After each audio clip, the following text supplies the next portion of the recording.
सबसे पहले संजीव आपके पास आते हुए, कल भी हम राहुल गांधी की इस पोस्ट पर चर्चा कर रहे थे और कल से लेकर अब तक तो बहुत सारे बयान सामने निकल कर आ रहे हैं। किस तरह से राहुल गांधी की इस पोस्ट को राजनीतिक गलियारों में देखा जा रहा है?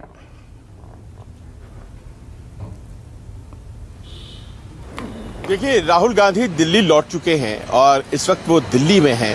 वायनाड की यात्रा उनकी खत्म हो चुकी है और दिल्ली आने के बाद क्या कोई एक्शन ईडी का उन पर होने वाला है, इस बात को लेकर के जो ट्वीट आया था, ऐसा लग रहा है कि अभी तक तो एक खामोशी है और एक बात जो राहुल गांधी ने कह दी है अपनी तरफ से, क्या उसको लेकर के जो एजेंसीज हैं बैकफुट पर चली गई हैं, ये प्रश्न विपक्ष की तरफ से अब आने लगा है। लेकिन अगर हम इस ट्वीट की पृष्ठभूमि में जाएं तो आप कल्पना करें विपरेश के राहुल गांधी वायनाड की यात्रा पर थे और वायनाड में आप जानती हैं कि एक त्रासदी आई है और वहां पर वो कैसे पीड़ितों की सहायता कर सकते हैं। पूर्व सांसद, पूर्व प्रतिनिधि वहां के होने के नाते इसीलिए वो वहां पर थे। लेकिन रात के 1:52 पर उन्होंने ये ट्वीट किया और 1:52 रात के इतने पहर बीत जाने के बाद अगर ट्वीट करने की आवश्यकता पड़ रही है तो ज़रूर कोई इमरजेंट सिचुएशन रही होगी। ऐसा बहुत आसानी से अंदाज़ा लगाया जा सकता है। सुबह तक का इंतज़ार नहीं किया गया, इसका मतलब है कि कहीं से कोई जानकारी उनको मिली और इसी बात को एक प्रश्न के तौर पर बहुत सी प्रतिक्रियाओं में जो सत्ता पक्ष की तरफ से आई उठाया गया कि आखिर उनको जानकारी कहाँ से मिली। लेकिन ये अपने आप में आज की तारीख में हमें समझना पड़ेगा कि राहुल गांधी वो पहले वाले राहुल गांधी नहीं रहे। आज की तारीख में वो एक लीडर ऑफ अपोजिशन के नाते एक कैबिनेट रैंक का दर्जा रखने वाले मंत्री का जो प्रोटोकॉल होता है वो उनका है और देश के कई बड़े पदों के चयन में वो उस कमिटी में बैठेंगे, चाहे वो ईडी हो, चाहे वो सीबीआई हो, चाहे वो एनएचआरसी के मुखिया हो, चाहे वो लोकपाल हो, और ऐसे में चाहे वो चुनाव आयोग हो, और ऐसे में उनके पास जानकारियां साझा करने वाले कुछ सूत्र हैं क्या, उसकी गोपनीयता का इस्तेमाल उन्होंने अपने लिए किया या नहीं किया, और ये तरीका नहीं है, ये सुचिता नहीं है, इस पर बहस अलग से हो सकती है। लेकिन कांग्रेस के लोग मानते हैं कि उनकी जानकारी पुख्ता थी और उनके पास जानकारी आई, इसीलिए उन्होंने साझा किया। अब बात यहाँ है कि जब उन्होंने साझा कर दिया कि भाई रेड हो सकती है, तो उसमें ईडी का जो जिक्र है वो तो बस मैसेज को बड़ा करने के लिए है। असली बात यह है कि वो 29 जुलाई के उस भाषण से ही अपना वो जो तहरीर है उसको सामने रख रहे हैं। 29 जुलाई का यानी कि सोमवार का भाषण, जिसमें उन्होंने 6 लोगों को घेरा था और बाद में उसमें से कुछ 4 नाम निकाल दिए गए थे, पर वो कह रहे हैं कि देखिए देश में एक ऐसे चक्रव्यूह का मैं सामना कर रहा हूं और इसी चक्रव्यूह को उन्होंने इस ट्वीट में भी लिखा है जो कि हम सबको खत्म कर देना चाहता है। और जब ये वो कहते हैं ईडी की बात, तो एक साथ वो ईडी के दायरे में आने वाले उन तमाम विपक्ष के नेताओं के साथ एक साझा प्लेटफॉर्म बना लेते हैं।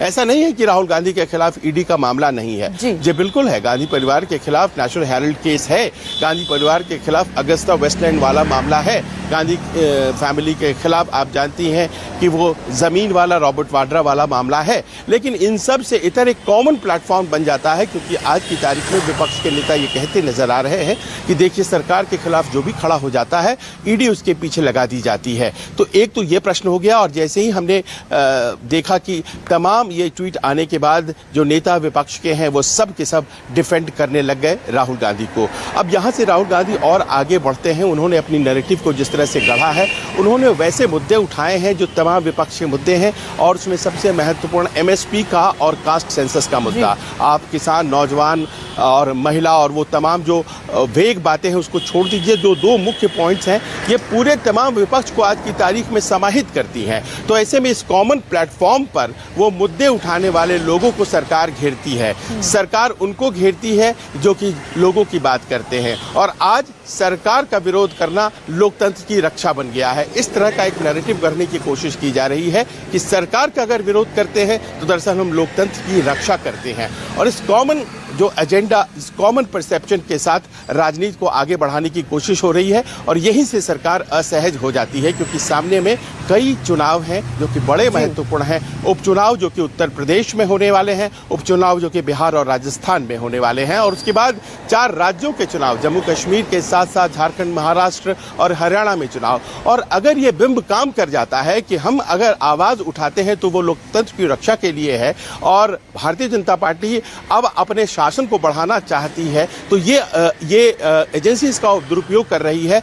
इसका एक नेगेटिव असर लोकसभा चुनाव में दिखा है और शायद आने वालों दिनों में भी दिख सकता है। ये एक चेतना है जो कि सरकार के भीतर है और इस कारण से ही सरकार भी अपने तरीके से इसका विरोध कर रही है। लेकिन वो स्ट्रांग जमीन जो अख्तियार कर लिया है आज की तारीख में राहुल गांधी ने अपने पिछले 1 महीने के LOP के यानी कि नेता विपक्ष के कार्यकाल में, वो जमीन जो है वो उनको और ज्यादा ताकत दे रही है। 2 भाषण संसद के और उन्होंने ऐसा लगता है कि जैसे अपनी एक अलग पहचान बना ली है और यहीं से वो राजनीति शुरू होती है जो आने वाले दिनों में आपको दिखाई पड़ेगी, जिसमें कि राहुल गांधी न केवल एक कांग्रेस पार्टी के बड़े नेता के तौर पर स्थापित हो गए हैं, बल्कि आज की तारीख में ऐसा लग रहा है जैसे वो तमाम विपक्ष के नेता हो गए हैं। वो बड़े बड़े नेताओं के नेता हो गए हैं, शरद पवार के नेता हो गए हैं और इस तरह के उस दौर के नेताओं के भी नेता हो गए हैं। तो क्या ये स्थिति जो है वो सरकार के लिए असहज करने वाली है? और दूसरी, उनकी लोकप्रियता का कोशंट किस तरह से बढ़ रहा है। मैंने सुना कि सुल्तानपुर जब वो गए और वहां जाकर के जिस मोची की दुकान पर वो बैठे, अगले दिन उस चप्पल को जिसको उन्होंने छुआ और सिलने की कोशिश की थी, उसकी बोली लगने लगी और लोग बाग उस चप्पल को खरीदने की कोशिश करने लगे। और उन मोची महोदय ने कहा जी नहीं, हम नहीं बेच सकते हैं, ये हमारे लिए बड़ा महत्वपूर्ण है। तो आप ये समझ लें कि किस तरह से वो लोकप्रियता का कोशंट है। ये साल 2024 है, 2014 नहीं, जहां प्रधानमंत्री मोदी बहुत ज्यादा पॉपुलर थे और हर बात उनकी इसी तरह से ली जा रही थी। आज ऐसा लगता है थोड़ा वक्त बदल गया है, लोकसभा के नतीजों ने एक नया बिंब खड़ा कर दिया है और ये शायद सरकार को असहज कर रही है। बिल्कुल संजीव, आपने सही कहा।